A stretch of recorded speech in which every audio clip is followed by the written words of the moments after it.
Hi everyone, this is Chloe Hartung, and this is my summary of my inquiry lab for Module 3.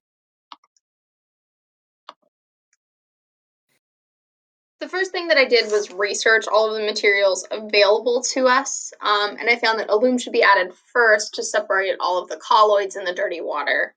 The charcoal should be rinsed and soaked before using it, and also that each of the materials given to us kind of represent a different layer of earth, and they should be set up in a way that mimics that same order of layers that naturally occurs.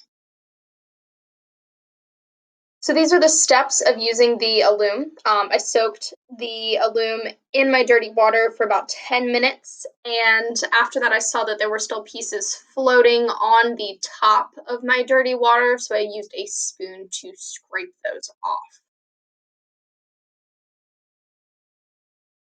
I also soaked charcoal for 5 minutes in water so that it would absorb all of the water and it would be full. And I've also rinsed it to get all of those smaller particles off so those wouldn't end up in my end product. While I was waiting for those things to soak, I developed a plan for my stackable filter. I took my materials and I sorted them into the order that I thought that they should go in before I created my stackable filter.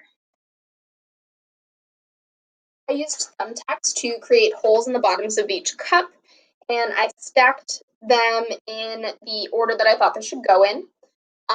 You can see that I've added my mesh in between my sand and my charcoal layers. And I have a coffee filter in between my charcoal and gravel layers.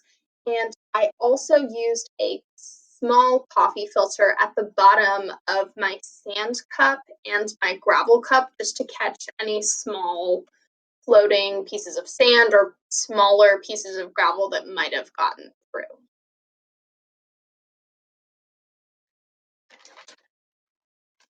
So next I put clean water through the filter first, just to make sure that water would make it to the bottom. And I also did that so that my cheesecloth would be soaked full of water and absorb everything, and so would my sand and my gravel. Next, I poured the dirty water through, and the end result can be seen on the right. My water's now clear, but it still has a little bit of a tinge of brown to it. So the addition of chlorine to the filter, I think, would be helpful to remove any more contaminants. The next time I did this lab, I would definitely get larger clear cups. The ones I used were just the ones that I had on hand, but clear cups would have definitely been more helpful. Something else I thought, some funnels might have been useful so that the water spends more time filtering in each layer. So that would slow down the process, but the water would have more time to filter in each layer. Also, I feel like I should have let the alum soak a little longer. The video I watched showed it being used in a large bucket with a huge quantity of water, so I figured that since I had such a small amount, it wouldn't need quite as long to soak.